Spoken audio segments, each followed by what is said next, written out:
Hey everybody, this is David at Homestead Hacks. I want to show you here what's going on with the garden to begin with. The potatoes look great.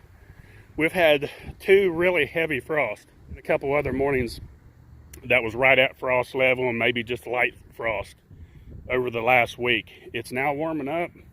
As you can see here, this is of course it's got grass in between. It needs hoed, and maybe some of that corn spaced apart, moved apart a little bit, so we can actually have, I believe there's enough come up to make a decent first early crop, but some of that corn's going to need spread out a little bit so it can fill in those spots. But I think there's enough there to do that. And then of course over here we got 3 more rows. That's not come up yet, but I planned it very thick this time, very heavy. And I should have done this as well, because knowing, and I did fairly thick, but when you're trying to beat the weather and do that gamble where you're trying to get out an early crop, there's always a gamble. You don't know. It's just like beekeeping, trying to do splits early. There's that chance. You don't know what the weather's going to be a month from when you make that call. With the potatoes, most of the time, what I did would have been a failure, because planting them like that and then a lot of water, a lot of rain coming in can rot your seed potatoes before they even get a chance to sprout. But with my soil here, I'm very blessed with it. It's got a sandy loam to it that it does two things. It's kind of odd. It can drain well, but then it can also retain moisture down low. So it's kind of, and I guess because here in Georgia we've got that clay base which can hold water down low, but yet the upper part can also drain off and drain away from the garden. So even though it was wet, because I planted these seed potatoes, it was almost 2 weeks straight of solid rain, but you can look and see that everything's come up. What these potatoes are ready for now, and we're supposed to get some rain this week, of course, but I need to get the furrow out, the attachment to my Troy-Bilt, and because it's already past due, these should have already been furrowed, but that's how it goes with rain. You just can't ever predict. So I need to furrow both of these rows. Now with this corn here, the gamble didn't pay off quite in my favor, because it was hit 2 times with frost, where frost usually doesn't bother the potatoes unless it's a freeze. The frost won't phase them.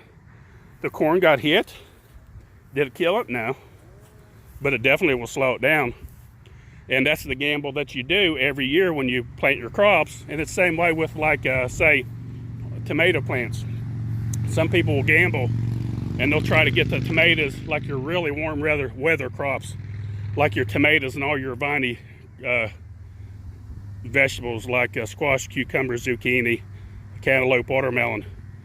With those, you're better off to wait and make sure that you got nice warm weather before you plant. Usually here, we always, a rule of thumb is after Easter, here in North Georgia. And your time zone, could be completely different. Well, it will be completely different. So you got to kind of have that timeline of when it's good to plant stuff, because not only will frost hurt them, but also the cold weather in general will just hold them, and they'll stay dormant and they won't do anything. I've planted things when it was too cold, even though the frost didn't kill it, and plant something a month later, and that what you planted a month later outgrew it. It's because it laid dormant. Just like this corn here. It's come up, but it's pretty much just sitting there waiting, because it's not had the right conditions to really kick in yet. It was yellow. It's getting greener now, because too much rain will make your crops yellow, just like lack of nitrogen will make them yellow. It wasn't lack of nitrogen, because as you see in the video, we had them well fertilized, and that fertilizer from the goat manure and chicken manure is soaking in the ground. And now that we're having less rain, it's starting to green back up a little bit. So that's what we're wanting now, is less rain, more sun, more heat, and that's what we're looking for now in the garden. And hopefully this week, what I'm going to do is till more out here and on both sides. This garden will be expanded as we go on.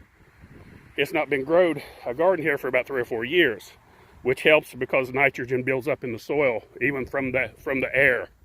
So it didn't really need a whole fertilizer to begin with. So that's why I wanted to make sure we went with an all-natural instead of a commercial fertilizer.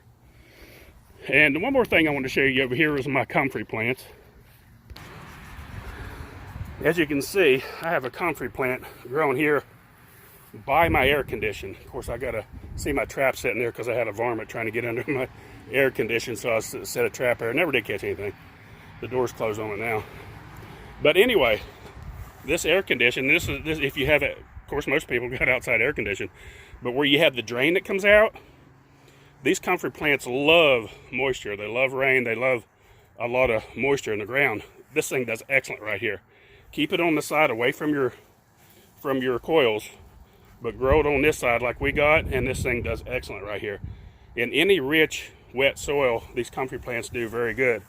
Go back to my previous video. I'll put a link in the upper right-hand corner where it talks more about in deep detail about the comfrey plant and the benefits that it has for the homestead and for us as medicine as well. So that's about it. Here's Lizzie the bee dog. I'm sure you've seen her in our videos. If you haven't, that's Lizzie the bee dog. And I'm back to the garden and we'll finish the video. Don't forget, folks, we're trying to get our channel growed up. Please help share our videos. Click on the little bell and like and subscribe. Share them anywhere you want. On social media, YouTube, of course, email, however you want to do it. We're trying to get it built up, and we've got a lot of information coming to the homesteaders this year. I'm here to share my experience of the years of raising chickens and gardens and stuff, so we look forward to really making a lot of videos this year, so don't forget. Thanks for watching Homestead Hacks.